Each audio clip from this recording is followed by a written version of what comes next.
السلام علیکم ورحمۃ اللہ وبرکاتہ۔ بسم اللہ الرحمن الرحیم۔ وانزلنا الیک الکتاب بالحق مصدقا لما بین یدیہ ومہیمنا علیہ، صدق اللہ العظیم۔ سیرت نبوی صلی اللہ علیہ وسلم اور اہل کتاب کی تمام کتابوں کا تذکرہ ہے، اور ان میں قرآن مجید کو، ان کے نظریات اور ان کی لکھت کتابت کو محافظ قرار دیا ہے۔ وَمُهَيْمِنًا عَلَيْهِ، اللہ کا قرآن ان کے اندر موجود بندوں کی خود ساختہ چیزوں کی درستگی کرتا ہے اور ان کی غلطیوں کو بیان کرتا ہے۔ اور اس لیے ہم جب دیکھتے ہیں کہ اہل کتاب کا تذکرہ بھی ہے اور صورتیں بھی ایسی ہیں، تو اس میں حضرت اسماعیل کو ذبیح وہ اہل کتاب نہیں مانتے، وہ تعصب میں بول کر کہتے ہیں کہ ذبیح حضرت اسحاق علیہ السلام تھے، جو حضرت دادی اماں حضرت سارہ سے پیدا ہوئے تھے۔ تو ہم یہ کہتے ہیں کہ اللہ پاک نے تو ان کے پوتے کا تذکرہ بھی کیا ہے کہ ہم تمہیں اسحاق دیں گے اور اسحاق کے بعد یعقوب دیں گے۔ تو جو جوان بچپن میں جو بچہ شہید ہوا، کیا اس کی آگے اولادیں بھی ہوں گی؟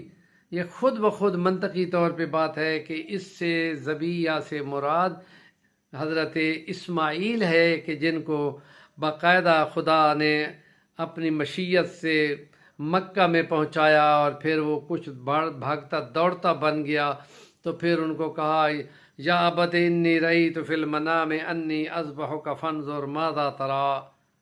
یہ تذکرہ بھی ہے کہ حضرت اسماعیل کو خدا کے پیغمبر نے خود بولا کہ میں خواب میں تم ذبح ہونے دیکھا ہے، تمہاری کیا رائے ہے؟ تو انہوں نے یہ فرمایا کہ میں اللہ کے اس حکم کے مقابلے میں سر تسلیم خم کرتا ہوں، اور مجھ کو آپ صابرین میں سے پائیں گے۔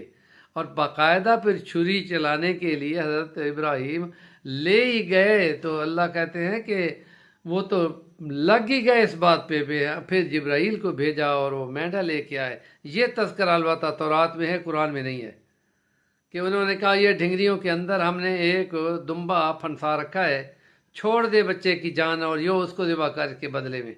تو پھر یہ سنت بن گئی، اور ان کی جگہ پہ وہ جو مینڈے اور بکرے اور اونٹ اور گائیں جو ہیں وہ ذبح ہوتی ہیں، اور یہ معیار ہے جو اللہ نے اپنے کلام میں فرمایا۔ اور وہ جو کچھ بول دیتے ہیں منطقی طور پہ بھی وہاں پہ اس کی سیٹنگ نہیں ہوتی، لیکن اس کو کیا کہیں کہ علیہ السلام کو وہ خدا کا بیٹا کہتے ہیں۔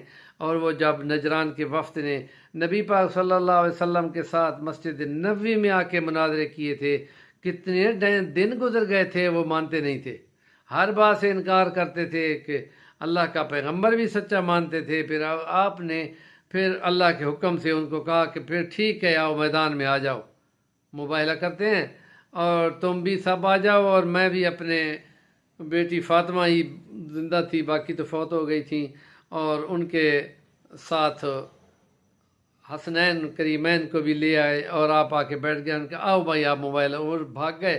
انہوں نے کہا کہ اللہ کی قسم سچا پیغمبر ہے، ہماری تو 7 نسلیں بھی زندگی کا نام نہ جان سکتی، ایسی فنا ہوتی۔